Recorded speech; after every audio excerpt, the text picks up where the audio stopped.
हमेशा से ही चर्चा पर रही है राष्ट्रीय। और जिस तरीके से ब्रजेश पाठक का टिकट काटा गया, ब्रजेश पाठक का टिकट काटते हुए उनको लखनऊ कैंट फेंक दिया जाता है और उसके बाद कैंट में जिस तरीके की आंधी उड़ती है वो तूफान बनके आजमगढ़ में सपा के पाले में जा पड़ती है। और ये सपा के पाले में मयंक जोशी का जाना, उन्होंने साफ तौर पर कहा कि भाई आप भी तो समाजवादी पार्टी से अपर्णा यादव को काट कर लेकर के आए हैं, तब तो उनसे किसी ने नहीं सवाल पूछा, और मैं एक ही परिवार का होकर के अगर पार्टी ज्वाइन कर लेता हूं तो आपको ऐतराज क्यों है। शशि रंजन जी हमारे साथ में जुड़ चुके हैं, सलाहकार संपादक हैं आप। सर, मैं आपसे समझना चाहूंगी, लगातार हम उत्तर प्रदेश की बात कर रहे हैं, पंजाब की बात कर रहे हैं, गोवा की बात कर रहे हैं, मणिपुर की बात कर रहे हैं, उत्तराखंड की बात कर रहे हैं, हर जगह बदलाव की बयार बहती हुई नजर आ रही है। विशेष फोकस उत्तर प्रदेश पर सभी का इसलिए क्योंकि 80 सीटें, वो 80 सीटें जो केंद्र में प्रबल, कहीं ना कहीं मजबूती के साथ में सरकार को स्थायित्व प्रदान करती हैं।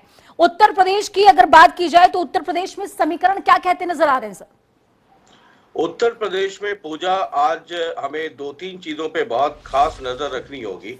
एक तो ये है कि मायावती का वोट बैंक क्या रहता है, जो गणित आएंगे वो उस पे बहुत कुछ निर्भर करेगा।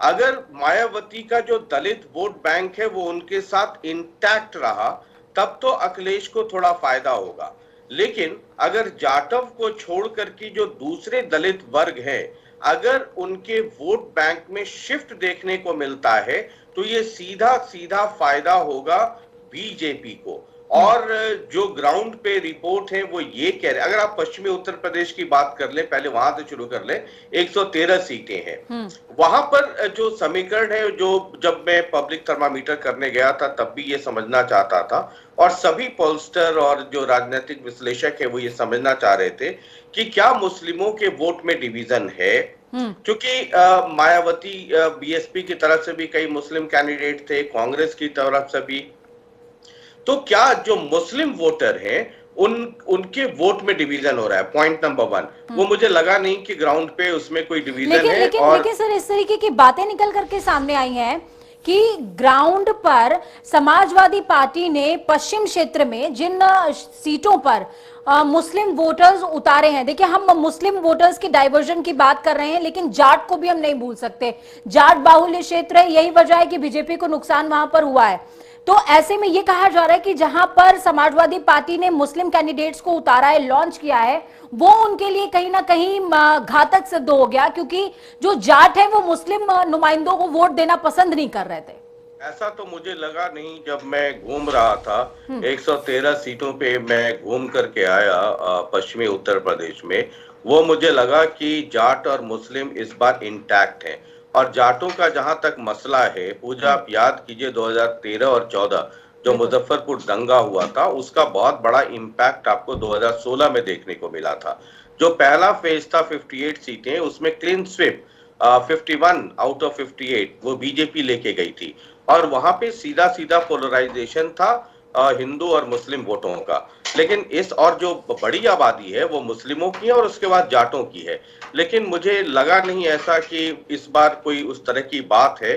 और किसानों का जो मसला था, और खास करके जाट जो किसान आंदोलन चला पंजाब, हरियाणा और पश्चिमी उत्तर प्रदेश, तो वो जाटों का एक मैंने देखा झुकाव जो है वो आरएलडी की भी वजह से, जयंत चौधरी की वजह से, वो साइकिल यानी कि आरएलडी जो नल उनका है उसकी तरफ लगा। मुस्लिमों में वोट ऑफ डिवीजन नहीं था, और जाटव वोट इंटैक्ट थे बीएसपी के साथ। कांग्रेस को कोई बहुत तवज्जो देते हुए लोग मुझे वहां पे मिले नहीं।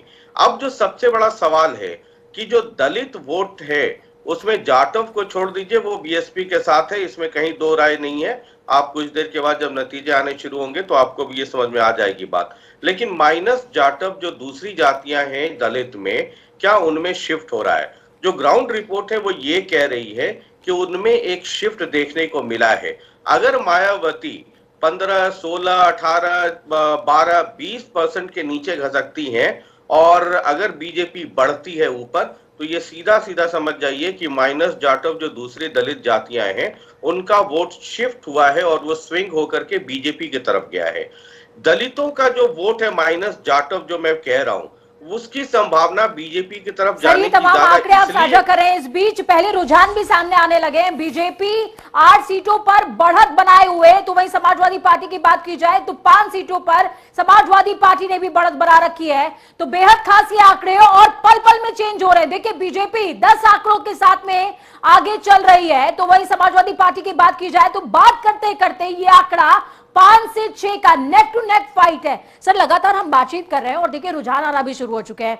10 सीटें, 11 सीटें, जिस दौरान मैं आपसे बातचीत कर रही हूं, 8, 10, 11 फ्लिप हो रहे हैं, आंकड़े लगातार फ्लिप हो रहे हैं। और इस बीच समाजवादी पार्टी की अगर बात करो, समाजवादी पार्टी के खाते में 5 सीटें जाती हुई अभी अभी नजर आ रही हैं। 5 सीटों पर वो आगे है और अभी तो जो है ईवीएम खुलनी शुरू हुई है। इसी तरीके से राउंड दर राउंड जब हम आगे बढ़ेंगे तो क्या लगता है कि ये फाइट नेक टू नेक की होगी? कर रहा हूं, अभी ईवीएम नहीं खुले हैं। जो पहला माफ राउंड कीजिएगा, होता है वो पोस्टल, जी, पोस्टल बैलेट बैलेट होते हैं, डाक मतपत्र जिसे आप कहते हैं, ये उसकी काउंटिंग है। तो जो पहली काउंटिंग है वो पोस्टल बैलेट्स की काउंटिंग है। ईवीएम अभी लगेंगे 15-20 मिनट शायद खुलने में।